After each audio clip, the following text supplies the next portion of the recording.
سے شاہ صاحب کو خوش آمدید کہتے ہیں۔ جتنی بھی دوست احباب دور و نزدیک سے آئے ہیں سب کو دل کی اتھا گہرائیوں سے ہم خوش آمدید کہتے ہیں۔ نبی کریم صلی اللہ علیہ وسلم نے جب حضرت حسان کو اجازت دی کہ حسان میری نعت پڑھیے اور دعا کی کہ یا اللہ روح القدس کے ذریعے جبریل کے ذریعے سے میرے حسان کی مدد فرما تو نعت کیا پڑھی اس وقت ماشاءاللہ وَأَحْسَنُ مِنْكَ لَمْ تَرَ قَطُّ عَيْنِي وَأَجْمَلُ مِنْكَ لَمْ تَلِدِ النِّسَاءُ خُلِقْتَ مُبَرًّا مِنْ كُلِّ عَيْبٍ كَأَنَّكَ قَدْ خُلِقْتَ كَمَا تَشَاءُ کہ یا رسول اللہ صلی اللہ علیہ وسلم آج تک میری آنکھ میں آپ جیسا حسین نہیں دیکھا۔ آج تک یہ کون کہہ رہے ہیں؟ جو جبریل کہہ رہے ہیں، کیونکہ پیچھے وہ مدد کر رہے ہیں نا کہ یا رسول اللہ صلی اللہ علیہ وسلم آج تک میری آنکھ میں آپ جیسا حسین نہیں دیکھا۔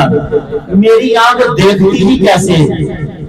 آج تک کسی ماں نے آپ جیسا جنا ہی نہیں۔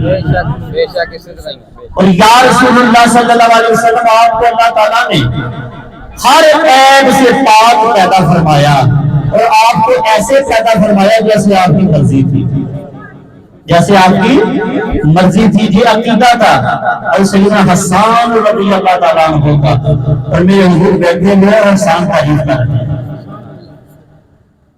یہی عقیدہ آج ماشاءاللہ اہل سنت و جماعت کا ہے۔ اب میری نگاہوں میں جچتا نہیں کوئی، اب میری نگاہوں میں جچتا نہیں کوئی، ارے جیسے میری سرکار ہے ایسا نہیں، اس رنگ کا اس شان کا گنبد نہیں کوئی، ارے گنبد کا بہت ہے خطرہ نہیں کوئی۔